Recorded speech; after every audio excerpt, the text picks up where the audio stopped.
introduction. So I'm Dr. Preety Salh. I'm the medical director for CDBC. Dr. Alison Faber and Dr. Mandeep Mahal, as you know, are some of our developmental pediatricians who have done some amazing work over the last couple of years around FASD. So really this talk is about the research and the work that they've put in, starting as fellows in our program. So our talk is entitled Fetal Alcohol Spectrum Disorder, Diverse Perspectives from Our Diagnostic Program.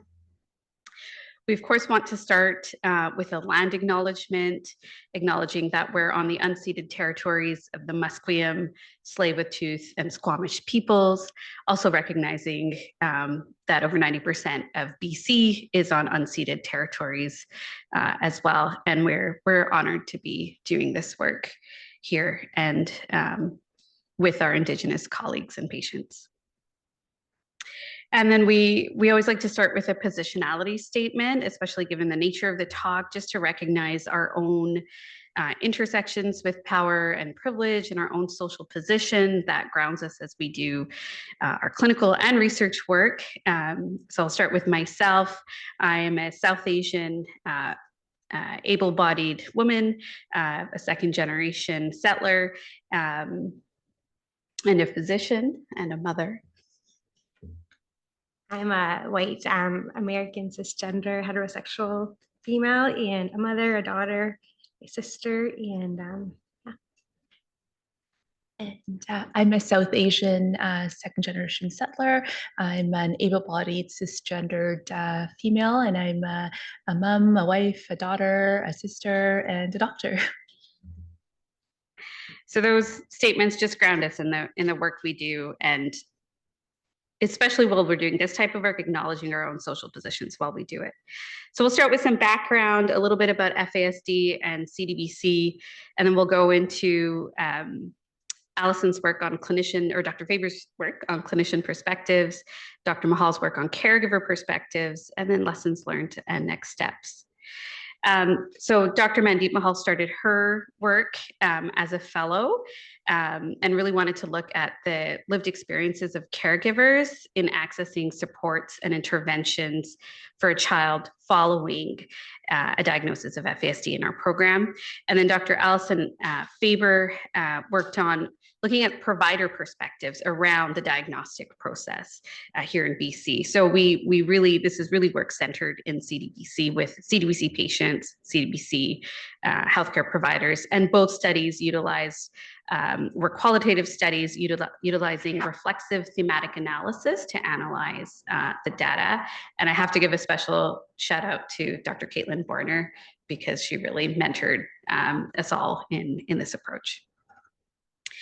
And then some of the purpose behind this work is centered in the excluded report and CDBC's response to the excluded report.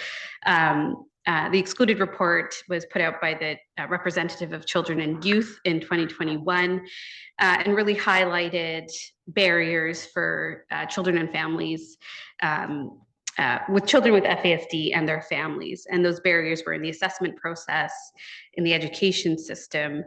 And a key thing this report really highlighted and identified strongly was stigma. And that structural racism, stereotyping, and bias was leading to assumptions influencing the referral and assessment process. They also highlighted that there was an overrepresentation of Indigenous children in FASD research literature in Canada relative to other developmental disabilities. And within the school system, they talk about a racism of low expectations affecting our patients. And part of our CDBC's response was to respond to 3 particular recommendations. One was around wait lists, another about which we've been working on. Recommendation 8 was around educational materials for FASD, and we've put out a UBC continued professional development module. And then recommendation 7 is what we're really centered on right now. And it's applying the learnings from the review of systemic bias, so the BC in plain sight report, which identifies systemic racism within our healthcare system in BC, and applying those learnings to our referral pathways and assessment processes for CDBC diagnostic clinics, and making changes and improvements that address the issues of bias, particularly with regard to referrals of First Nations, Métis, Inuit, and urban Indigenous children and youth. So I'll hand it over to Dr. Faber. Thank you, Dr. Salh. So I'm just going to talk about my study where we looked at the perspectives of providers involved with the FASD diagnostic process. So this study was really inspired by the work that came out of the excluded work, as well as Dr. Salh and the conversations that we had with among clinicians in the CDBC. We found that there's really a lot of challenges that people are facing during these diagnostic assessments, and we wanted to investigate that further and really examine what those challenges are and better document and advocate for them as well. So we had 3 objectives to our study. The first was looking at those challenges. The second was looking at how clinicians approach cultural and patient safety during FASD assessments. And the third was how can the referral and assessment process be improved. For the purpose of today's presentation, we got so much data, we're really just going to focus on that first objective, looking at exploring the challenges that providers face in the FASD diagnostic process. And so we did this through a qualitative study where we explored clinicians' lived experiences working within the FASD diagnostic process. We invited all clinicians that are involved in CDBC in the FASD diagnostic process, which included the whole multidisciplinary team with psychologists, speech and language therapists, social workers, developmental pediatricians, as well as community pediatricians, occupational therapists, physiotherapists, and speech and language therapists. We really wanted to represent all of their perspectives. And then we conducted semi-structured interviews as well as focus groups and anonymous surveys between April and July of 2024. These were facilitated by either myself or Dr. Salh. The focus groups had 2 to 4 participants. The audio was recorded, transcribed, and anonymized, and then we used reflexive thematic analysis to analyze the data. And all of the focus groups and interviews were conducted on Zoom. So a look at who participated in our study, over 200 emails went out to different clinicians across the network. 35 expressed interest in participating. Of those 35, 24 we were able to schedule either focus groups or interviews. 11 had interviews, and there were 6 focus groups, including a total of 14 physicians. And the interviews, some clinicians explicitly requested that because they just wanted it to be one-on-one, which we honored. And then some of the interviews, just due to scheduling issues, they kind of became interviews. And then all 24 participants were sent out an anonymous survey, which we waited until we'd done several interviews and focus groups before sending out that survey to make it as anonymous as possible. Here's a look at who participated in our survey. We were happy to get a pretty good array of the different disciplines. We had great representation from social work with 6 social workers. We had 6 psychologists, 4 speech and language therapists, 3 case managers, 3 developmental pediatricians, 1 community pediatrician, and 1 OT, no physio. And then we did have people across all of the health authorities as well. There was the most representation from the Lower Mainland with 9 from Sunny Hill. We had 8 from the island. A lot of people in the island were really enthusiastic to participate, which was really wonderful.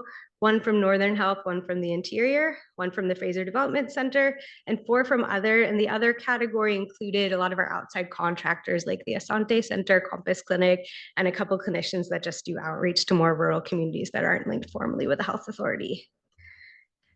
And so here's our preliminary result, looking at that first question about what challenges clinicians face within the FASD diagnostic process. We identified 3 main themes and then several sub-themes within each category. And the 3 themes that really stood out in the data was moral distress, a frustration and barriers within the current healthcare system, and then a deep concern for children within care. So I'm just going to briefly go through each of those. So within moral distress, the data showed that there's just really significant moral distress among clinicians. And the first sub-theme that really emerged and probably was one of the most prevalent was that people are really worried about an inherent stigma as well as systemic anti-Indigenous racism. And one quote from a clinician said that for myself, and I think a number of people that I work with, we kind of have this moral distress on a regular basis. And I would actually say that that's not too dramatic of a term with this diagnosis, because it's so. There's all this kind of blame and shame attached to it for the mom specifically who gave birth to the child, but families in general. the child, and they grow up and begin to kind of know that they have this diagnosis and understand what it is. And within that theme, there was also just like a worry about possibly causing harm. All the clinicians don't want to do harm, and they're worried that sometimes that happens during this process. The second subtheme was a difficulty confirming prenatal alcohol exposure. This was both a logistical as well as a kind of emotional, psychological challenge. As we saw, it can be really hard to confirm this, especially when the birth mother isn't available. One clinician said that a lot of families that we see in this program have multiple barriers. And so we see the child many times. The biological mother is either passed away, might be unhoused, or dealing with other barriers. So if it's not recorded in the medical records and mom's not involved, it can be really difficult to, get that information that we need. It's also subjective too, right? So mom might remember drinking a glass of wine, but maybe she had 2 or 3, that makes it difficult. The third subtheme in this category was a worry about a risk of misattribution and confounding factors. Some clinicians worried that they saw patients that they thought clearly had autism and they'd been referred for FASD. Others had a lot of concern about trauma and the significant trauma that a lot of the children that we encounter during this process have, as well as other genetic or possibly mental health or developmental concerns. One clinician said that one of our pediatricians here talks about how alcohol just starts to dominate the narrative for this particular child. And we kind of dismiss, oh, well, the parents have ADHD and specific learning difficulties and anxiety and, all the things that are kind of the actual challenges that are going into this diagnosis because there's confirmed alcohol exposure. Another said, what if he or she had the same amount of alcohol exposure and hadn't had all that trauma? Would they still have the same profile? We'll never know. The second main theme that came out was a real frustration with the current barriers within the current healthcare system. And within that, there was a sub-theme that a need for a more function-based approach to really looking at children in the diagnostic process, but especially in what happens after as well. One clinician said that one ministry that's often been difficult or impossible to reach is the Ministry of Education. If they could just believe us that this child has functional impairments without needing those stories, it would be really tremendously helpful if we could get there. Another said, I would love to see a move towards a functionally driven assessments and treatment planning that's not contingent on the label. The second subtheme was a pressure to make a specific diagnosis. This pressure often came from schools or foster families or ministry. There was a real pressure for CDBC to come in and make that diagnosis so kids get supports. One clinician said that I think a real fundamental problem I see is the way school system is set up, the way the funding model works, the way that it forces our reports to be used as just a sort of like rubber stamp for districts to get money. And I just don't know if our assessments are being used in the capacity they could be used. It's about getting a designation to get another body in the building to support these kids.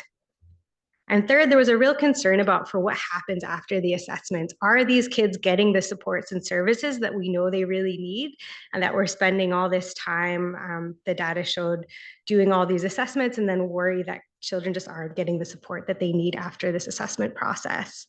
One clinician said it, and then as far as the ministry level, unless there's funding, there needs to be at least equal funding for ASD for FASD. I mean, why would a parent go through all of this? Why? There's got to be more. There's got to be a motivation for putting up with all of that and going through the whole process and coming out the other end. I know there's some supports, but there's got to be a reward at the end for this for families, but those things are out of our control. And the last sub-theme was there's a really deep concern in the data that clinicians have, especially for children in care. A lot of clinicians were just really worried about the children we see in care and how they're particularly vulnerable and how we need to really do more to support them in this category.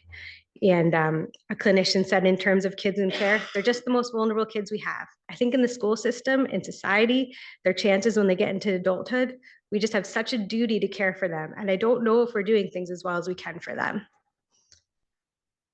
This also came out that there's a bias within foster families and the ministry as well to get this diagnosis that clinicians felt. One clinician said, I think we see a lot of referrals for Indigenous children, and there's this assumption that like they're in care and they have SIBs that have a diagnosis of FASD, so it's automatically assumed that this child will too. And then the last sub-theme that we found is that legal guardianship challenges were a really big challenge. Again, this was both logistically as well as psychosocially and emotionally. For a lot of our assessments, especially psychology assessments, you need all legal guardians to sign off. And if we can't find the legal guardians, that's a big challenge. And then there's a lot of discrepancies when social work question that clinicians worried about, like who holds this child's story, and can we advocate for them if we don't know who that is and if we can't get that story. So as far as the discussion, we have a lot of next steps. We're continuing to analyze the data. We have multiple reviewers, myself, Dr. Salh, as well as a colleague on the island who's involved with the government and is a medical anthropologist that's helping us with this data. And so we're continuing to kind of refine those themes and look further at those other research questions, and we'll continue working on that. I just wanted to put a key take-home message that clinicians are really seeking a more function-based approach and holistic assessment process. And we really want more services and supports for children with PAE really came out in the data. I also wanted to highlight some positives. We did ask about what's going well, and overwhelmingly in the data, people like working with the multidisciplinary teams. They found us to have a really collaborative approach. And the data really showed that clinicians are trying to do their best and they want to do better. They want to keep learning and unlearning.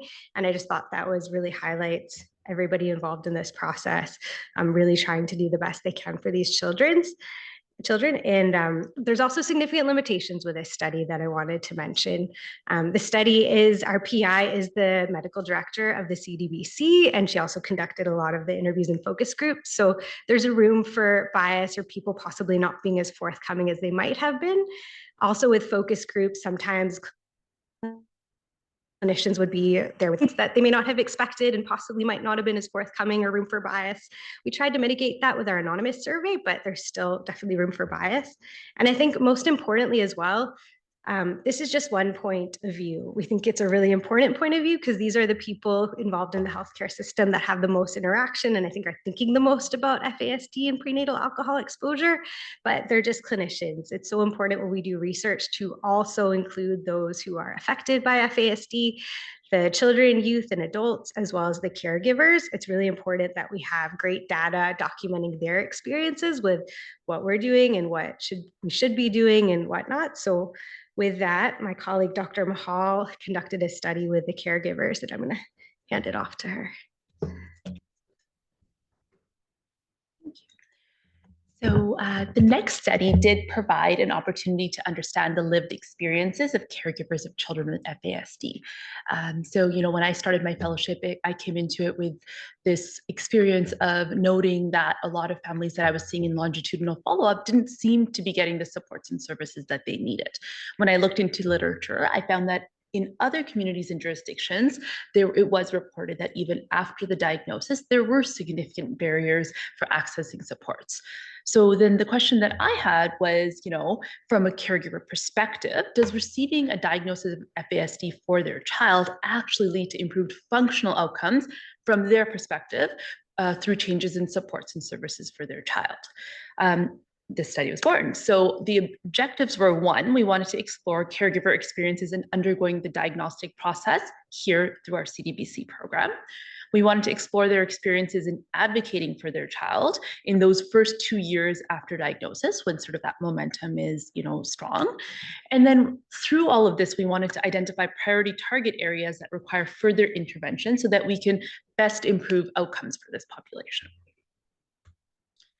We, as Dr. Salh mentioned, we did a qualitative study with semi-structured interviews with caregivers of children. And so by caregiver, we mean the legal guardian diagnosed with FASD at our center between July 1st, 2021 and June 30th, 2022. We recruited the participants from our program database using non-random convenience sampling. We sent out a letter, emailed them, and then did phone calls. And we noted that in that time period, just at our center here, there were 70 children diagnosed in this time frame. And of those 70 children, 18 caregivers actually participated in the study, which is 25%. So that was a really good response rate for us. We asked interview questions that asked about, their experiences in the diagnostic process, what supports they had before diagnosis and then after diagnosis, and then what the families felt would help them now. And the data was analyzed using reflexive thematic analysis. I was the only of the data reviewers. I was the only one involved with the CDBC program and the actual from that clinician perspective. Our other two reviewers were students who had zero experience prior to coming into this study. One of them had conducted the interviews, and the other was coming in completely objectively and just analyzing the data. So looking at demographics of the caregivers that participated. First, looking at caregiver relationship, 50% of the caregivers that we spoke to were the adoptive parents. Interestingly, only one was the biological parent, so 5.6%. 22% were grandparents. 11% were social workers. So we had 2 social workers of children in care who did share their feedback. And then the final group was other legal guardians, and that was 1 step parent and 1 guardian who was in the process of adoption and didn't quite fit into that category. Next was looking at caregiver ethnicity. So the large proportion were, I self-identified as Caucasian, but it's really interesting to note that even though the Indigenous population in Canada is 5% of the total population, in our study, the Indigenous population was overrepresented, being 22% of our study participants. And then finally, we looked at household income. And it was interesting to note that the majority of participants in the study had incomes over $98,000 a year, so well above the Canadian mean, suggesting that what our study results are representing that population group that perhaps has more resources and more means at their disposal compared to the general Canadian population. So these are our results. We've got so much rich data that came out of this study, and 4 main themes emerged with several sub-themes underneath each main theme. And I'll go into each theme briefly. If any of you guys have any questions about any particular sub-theme at the end of the talk or further down the road, please feel free to ask, because I won't be able to go through everything. So the first big theme was that the journey of raising a child with FASD is overwhelming for caregivers. Anticipating the future support needs and the long-term outcomes for their child can be disheartening at times. Advocating within this complex system contributes to caregiver fatigue. The caregiver's own history and their own challenges impact their ability to support their child, and that there's ongoing stigma, and that stigma impacts the caregiver's ability and desire to share or advocate for their child within the system. One caregiver said, "You just feel alone at this point. Most people just tell us, 'I'm so sorry what you have to go through. You're so amazing.' And then click, you're done. You don't see them again." Another shared, "You're in the house all by yourself, depressed, some are scared, and you've got to do this on your own. It seems bleak, almost futile." The next theme was that the assessment process was both affirming and disheartening for caregivers. So the vast majority of caregivers did feel that the assessment increased and validated their understanding of their child's functioning and how FASD impacts the brain. One caregiver said, "It probably made us more aware of challenges going forward, that it wasn't something that, oh, she'll grow out of or she'll catch up eventually. It's just like, no, this is the difference and this is how it's always going to be. And we have to work with it or work around it." Other themes were that there was insufficient emotional support provided to caregivers throughout the process through CDBC, that the quality and depth of recommendations varied and recommendations were not always feasible or accessible to families. A caregiver shared that there's this assumption too that, you take that report and give it to the school and the school's going to know exactly what to do. But in my experience, that's not the case at all. There's recommendations and they'll say they'll benefit from visual supports to aid comprehension and learning. Well, that might not always be realistic. The school also doesn't have enough funds to actually provide the right supports. And then finally, the vast majority of caregivers shared that there was a delay in receiving diagnostic reports, and this resulted in delays in accessing supports and services for their child. The third big theme was that there were multi-level systemic barriers to accessing support for children and their caregivers. This included funding limitations, geographical barriers, long wait times, a lack of providers specialized in FASD, and insufficiently resourced education systems. And all of these issues contribute to children missing out on that early intervention that data shows is super important. There's also a need for support of the family unit itself and not just the child when a child has received a diagnosis of FASD. One caregiver shared that, "I just think there's not a lot of people understand the struggles that kids with FASD face or want to take the risk or liability. Honestly, that's what we've faced with, the declines. It's a very heavy diagnosis. So a lot of people don't feel like these kids can succeed." Another shared, "You feel like there's this great ticking time bomb. You need to get supports in place now, but how do you find those supports? Who do you find to provide them? How do you build these people into your life? The final theme was that equity-deserving families are marginalized by a lack of support in the medical, educational, and social systems. There are gaps in knowledge from caregivers, there's gaps in knowledge about the availability of resources that exist, and more support is needed to navigate the services and the system in a whole. It was found that most families appreciated access to case managers, whether that's a key worker or social worker, to improve support provision and family functioning. And finally, the families that did have the case managers and the families that did have social support networks and respite care found that these are protective factors for the caregivers and consequently for the child. So one caregiver shared, it's extremely hard to navigate me with my cognitive issues as is. I wouldn't be able to get my son the support that he needs by myself. It's been my mom that's been able to do that, luckily, but it is so significantly hard to navigate. My mom has done like resource work for people with disabilities for years, and it's even difficult for her. And another shared, leaving the parents to navigate without any support network like that diagnosis, it's not even half the issue. There needs to be more at this point post-diagnosis. And Sunny Hill can make the largest difference doing that, you know, helping us navigate where to go, what is the most modern thoughts. So lessons learned. And, you know, again, as I said, that's a fraction of the data that we have. So I'm happy to share the giant amount and wealth of information that we got from that study. But what we learned is that overall, as far as caregivers feel, a diagnosis of FASD in our specific region does not lead to improved functional outcomes for most children in those first 2 years following diagnosis. Clear disparities exist in the access of intervention and supports for children with different developmental differences. So that being said, that most caregivers felt that their child with this diagnosis of FASD did not get the same amount of support as a child with a different neurodevelopmental diagnosis. We've identified multi-level priority target areas that could improve functional outcomes for children with FASD, and we need to advocate for increased access to function-based supports for children and their caregivers. I'll toss it back to Dr. Salh. Thank you. And you can see how much work and thoughtfulness and brilliance Dr. Faber and Dr. Mahal have put into this work. We're just very lucky to have them in our program.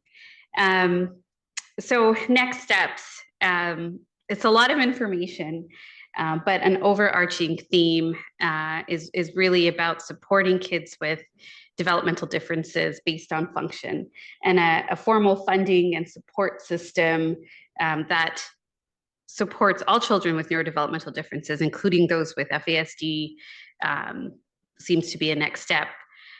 Wraparound support for children with FASD and their families as soon as the functional impairments are recognized, including systemic support for caregiver emotional well-being. Because we heard loud and clear from the caregivers that they don't feel supported after a diagnosis, and our providers are also concerned about that. And then the data from both studies does really come back to highlight the role of stigma. And this is a graphic from the In Plain Sight report that demonstrates how systemic racism works within our healthcare system and how it is rooted. And is rooted in colonialism. So if you start with the orange line, and the healthcare system is built on colonial underpinnings and on those colonial histories. And then we have the stereotypes that lead to discrimination, to less access and poor outcomes. And we know with the excluded report and with other work that's been done that, and from our studies of who is represented within this demographic and then who is not being supported after the diagnosis. And that's really important for us to understand the whole cycle. So next steps in CDBC, we're continuing to advocate for support for children with neurodevelopmental differences. We're working with the Ministry of Ed to try and find ways to support based on function, not diagnosis. Diagnosis and etiology have a role in understanding that child's developmental needs, but getting a diagnosis should not be an impediment to getting support. There shouldn't be a delay, is what we're advocating. We are working on creating a cultural safety framework for CDBC assessments and have a wealth of knowledge and understanding throughout our programs, throughout our regions, and a really strong commitment to cultural safety, as well as a partnership with Indigenous Health here at BC Children's. We're working with CDBC providers and families on improving the assessment process, and we will be working on updating the CDBC handbook for the diagnosis of FASD to specifically address the issues of systemic racism, stigma, and bias because that's our clinician handbook. So we need to talk about, this is what you need to think about. You need to be aware of unconscious and conscious bias, and you need to be really critical when you're making the diagnosis of other factors. So that's where we're at. Major acknowledgement to our team. I do want to acknowledge, it's not on this slide, but of course the caregivers and providers who participated in this study, but also to the team, all the members who supported our work, our medical students, our research team here at Sunny Hill, our program manager, I feel like I'm in the Oscars if I say all the names, but Ministry of Health, like you can see, this is like a huge breadth of people and departments who supported this work. And of course our senior, our division head and our program director here at Sunny Hill, like everyone in this room really has really supported this work. So we can't thank you enough. And we hope we can use this to move forward and really improve care for our families. So thank you.